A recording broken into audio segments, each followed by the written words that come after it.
چند سیڑھیاں اترنے کے بعد لگائی جانے والی چھلانگ نے اسے پھر زمین بوس کیا تھا۔ اس بار اس کا سر بھی دیوار سے ٹکرایا۔ وہ خوش قسمت تھا کہ اس کی ہڈی نہیں ٹوٹی۔ شاید سیڑھیوں کی تعداد زیادہ ہوتی تو وہ پھر تیسری بار اٹھ کر اس طرح سیڑھیاں اترنے کی کوشش کرتا، لیکن دوسری بار سیڑھیوں سے گرنے کے بعد وہ نیچے والی سیڑھیوں پر آ گیا تھا۔ سامنے گلی کی روشنی نظر آ رہی تھی۔ وہ سیڑھیوں سے نکل آیا مگر آگے نہیں جا سکا۔ چند قدم آگے چل کر اس کے گھر کے باہر تھڑے پر بیٹھ گیا۔ اسے متلی محسوس ہو رہی تھی۔ سر کو تھامتے ہوئے بے اختیار اسے ابکائی آئی۔ وہ تھڑے پر بیٹھے بیٹھے جھک گیا۔ وہ ابکائیاں کرتے ہوئے بھی اسی طرح رو رہا تھا۔ گلی میں سے گزرنے والے لوگوں کے لیے یہ سین نیا نہیں تھا۔ یہاں بہت سے شرابی اور نشئی ضرورت سے زیادہ نشہ استعمال کرنے کے بعد یہی سب کچھ کیا کرتے تھے۔ صرف سالار کا لباس اور حلیہ تھا جو اسے کچھ مہذب دکھائی دے رہا تھا، اور اس کے آنسو اور واویلا کسی طویف کی بے وفائی کا نتیجہ تھا شاید۔ وہاں کئی بار کئی مرد ایسے ہی مہذب اور معزز نظر آنے والے مرد اسی طرح روتے ہوئے جاتے تھے۔ طویف کا کوٹہ ہر کسی کو راس نہیں آتا۔ گزرنے والے تنزیہ مسکراہٹ کے ساتھ اسے دیکھتے ہوئے گزر رہے تھے۔ کوئی اس کے پاس نہیں آیا تھا۔ اس بازار میں حال احوال جاننے کا رواج نہیں تھا۔ عاقف نیچے نہیں آیا تھا۔ آتا تو شاید سالار کے پاس رک جاتا۔ امامہ ہاشم وہاں نہیں تھی۔ صنوبر امامہ ہاشم نہیں تھی۔ کتنا بڑا بوجھ اس کے کندھوں سے اٹھا لیا گیا تھا، کیسی اذیت سے اسے بچا لیا گیا تھا۔ تکلیف دے کر اسے آگاہی نہیں دی گئی، صرف تکلیف کا احساس دے کر اسے آگاہی سے شناسا کر دیا گیا تھا۔ اسے وہاں نہ دیکھ کر وہ اس حالت میں جا پہنچا تھا۔ وہ اسے وہاں دیکھ لیتا تو اس پر کیا گزرتی۔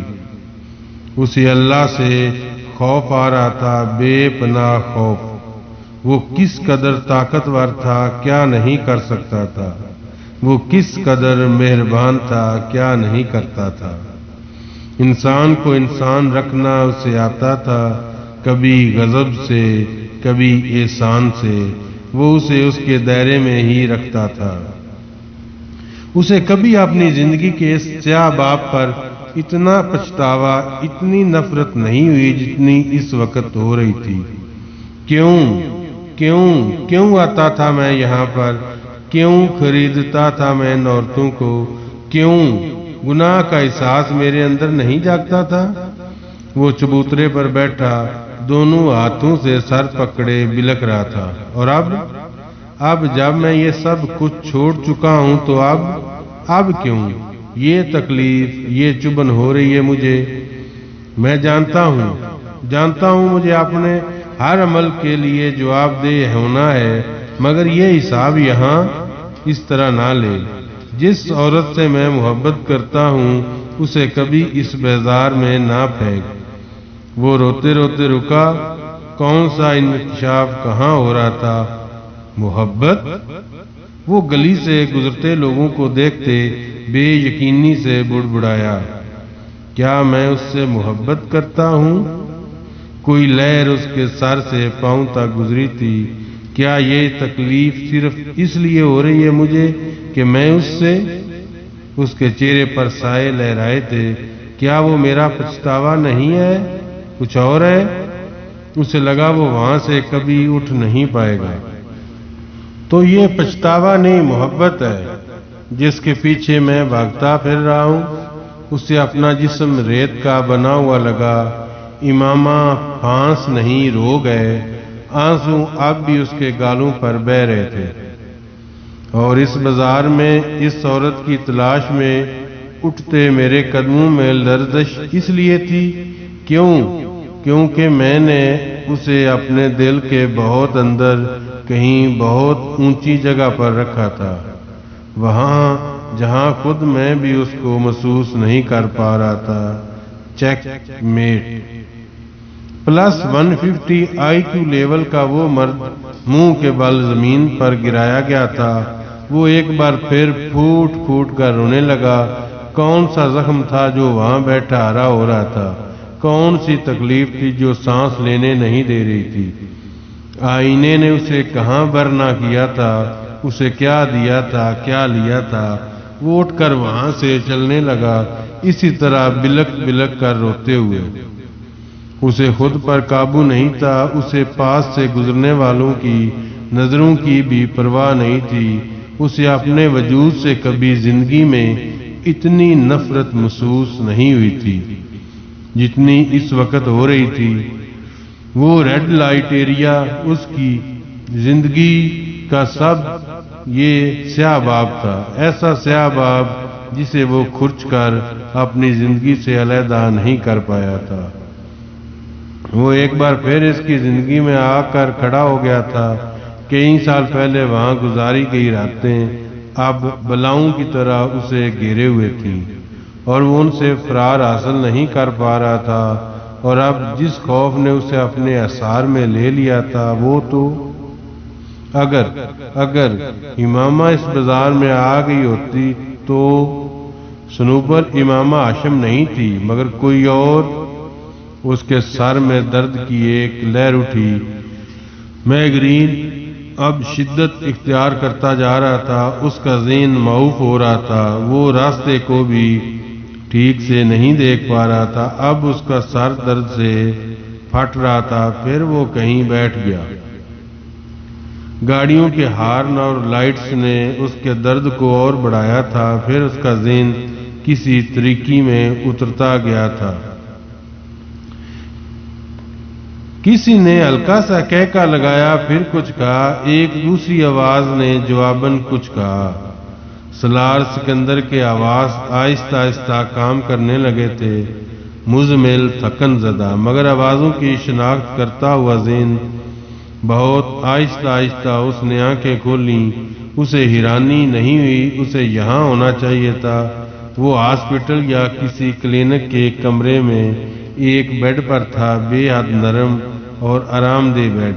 اس سے کچھ فاصلے پر فرقان کسی دوسرے ڈاکٹر کے ساتھ کھڑا ہلکی آواز میں باتیں کر رہا تھا۔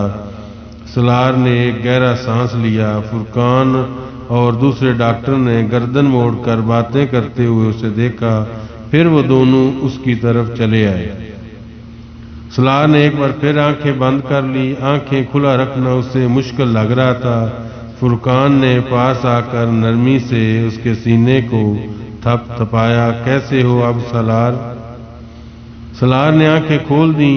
اس نے مسکرانے کی کوشش نہیں کی، صرف چند لمحے خالی الذہنی کے عالم میں اسے دیکھتا رہا۔ فائن، اس نے کہا۔ دوسرا ڈاکٹر اس کی نبض دیکھنے میں مصروف تھا۔ سالار نے ایک بار پھر آنکھیں بند کر لیں۔ فرقان اور دوسرا ڈاکٹر آپس میں ایک بار پھر گفتگو میں مصروف تھے۔ اسے اس گفتگو میں کوئی دلچسپی نہیں تھی، اسے کسی بھی چیز میں کوئی دلچسپی محسوس نہیں ہو رہی تھی۔ باقی سب کچھ ویسا ہی تھا۔ احساس جرم، پچھتاوا، عاقف، صنوبر، امامہ، ریڈ لائٹ ایریا، سب کچھ ویسا ہی تھا۔ اس کا دل چاہا کاش وہ ابھی ہوش میں نہ آتا۔ تو سالار صاحب اب کچھ تفصیلاً گفتگو ہو جائے آپ کے ساتھ۔ اس نے فرقان کی آواز پر آنکھیں کھول دی۔ وہ اس کے بیڈ کے بالکل قریب ایک سٹول پر بیٹھا ہوا تھا۔ دوسرا ڈاکٹر باہر جا چکا تھا۔ سالار نے اپنی ٹانگوں کو سمیٹنے کی کوشش کی، اس کے منہ سے کراہ نکلی۔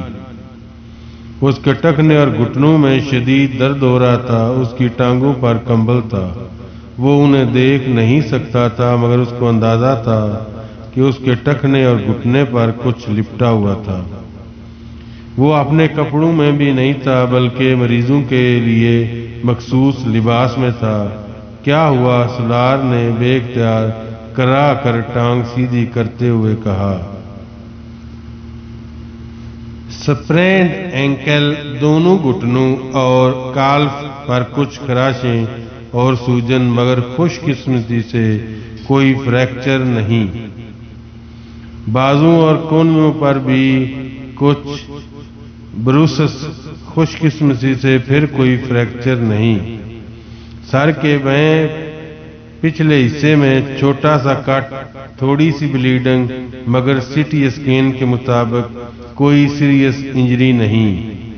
سینے پر بھی رگڑ کی وجہ سے معمولی خراشیں، مگر جہاں تک تمہارے سوال کا تعلق ہے کہ کیا ہوا، تو یہ تم بتاؤ کہ کیا ہوا۔ فرقان کسی ماہر ڈاکٹر کی طرح بات کرتے کرتے بولا۔ سالار چپ چاپ اسے دیکھتا رہا۔ میں پہلے سمجھتا رہا کہ مائیگرین کا اٹیک اتنا شدید تھا کہ تم بے ہوش ہو گئے، مگر بعد میں تمہارا چیک اپ کرنے پر مجھے اندازہ ہوا کہ ایسا نہیں تھا۔ کیا کسی نے حملہ کیا تھا تم پر؟ وہ اب سنجیدہ تھا۔ سالار نے ایک گہرا سانس لیتے ہوئے سر کو جھٹکا۔ تم مجھ تک کیسے پہنچے، بلکہ میں یہاں کیسے پہنچا؟ میں تمہارے موبائل پر تمہیں کال کر رہا تھا اور تمہارے بجائے کسی آدمی نے وہ کال ریسیو کی۔ وہ اس وقت فٹ پاتھ پر تمہارے قریب تھا، تمہیں ہوش میں لانے کی کوشش کر رہا تھا۔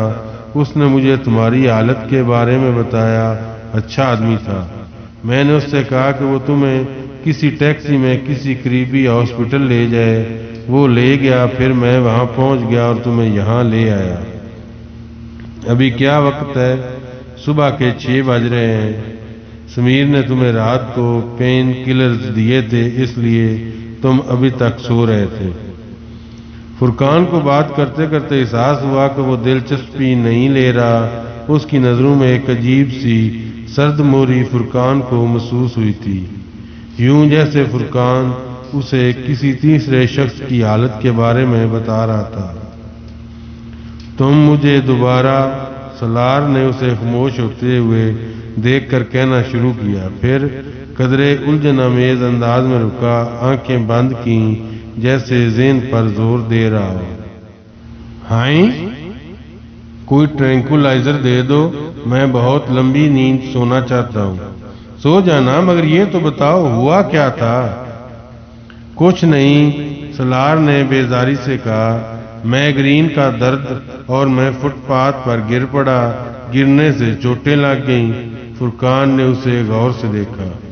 کچھ کھا لو، سالار نے اس کی بات کاٹی۔ نہیں، بھوک نہیں، تم بس مجھے کچھ دو، ٹیبلٹ، انجیکشن، کچھ بھی، میں بہت تھکا ہوا ہوں۔ اسلام آباد تمہارے گھر والوں؟ سالار نے اسے بات مکمل کرنے نہیں دی۔ نہیں، اطلاع مت کرنا، میں جب سو کر اٹھوں گا تو اسلام آباد چلا جاؤں گا۔ اس حالت میں؟ تم نے کہا ہے میں ٹھیک ہوں۔ ٹھیک ہو، مگر اتنے بھی ٹھیک نہیں ہو۔ 2-4 دن آرام کرو، یہیں رہو لاہور میں، پھر چلے جانا۔ اچھا، پھر تم پاپا کو یا ممی کو اطلاع مت دینا۔ فرقان نے کچھ الجھے ہوئے انداز میں اسے دیکھا۔ اس کے ماتھے پر چند بال آ گئے۔ اچھا، اور کچھ؟ ٹرینکولائزر۔ فرقان اسے سوچتے ہوئے دیکھنے لگا۔ میں رہوں تمہارے پاس؟ فائدہ؟ میں تو ابھی سو جاؤں گا، تم جاؤ، جب میں اٹھوں گا تو تمہیں کال کروں گا۔ اس نے بازو کے ساتھ اپنی آنکھیں ڈھانپ لیں۔ اس کے انداز میں موجود روکھے پن اور سرد موری نے فرقان کو کچھ اور پریشان کیا۔ اس کا رویہ بہت اب نارمل تھا۔ میں سمیر سے بات کرتا ہوں، مگر ٹرینکولائزر چاہیے تو پہلے تمہیں کچھ کھانا ہوگا۔ فرقان نے اٹھتے ہوئے 2 ٹوک انداز میں کہا۔ سالار نے آنکھوں سے بازو نہیں ہٹایا۔ دوبارہ اس کی آنکھ جس وقت کھلی، اس وقت شام ہو رہی تھی، کمرہ خالی تھا، اس کے پاس کوئی بھی نہیں تھا۔ وہ جسمانی طور پر صبح سے زیادہ تھکاوٹ محسوس کر رہا تھا۔ اپنی ٹانگوں سے کمبل کو پرے پھینک کر اس نے لیٹے لیٹے بائیں ٹخنے اور گھٹنوں میں اٹھتی ہوئی ٹیسوں کو نظر انداز کرتے ہوئے ٹانگوں کو سکیڑ لیا۔ اسے اپنے اندر ایک عجیب سی گھٹن محسوس ہو رہی تھی، اتنی گھٹن جیسے کسی نے اس کے سینے کو جکڑ لیا ہو۔ وہ اسی طرح لیٹے لیٹے چھت کو گھورتا رہا، پھر جیسے اسے کوئی خیال آیا،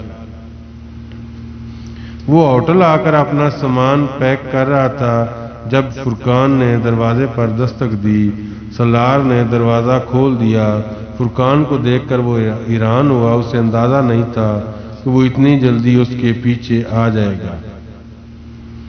عجیب انسان ہو تم سالار، فرقان اسے دیکھتے ہی ناراضی سے بولنے لگا۔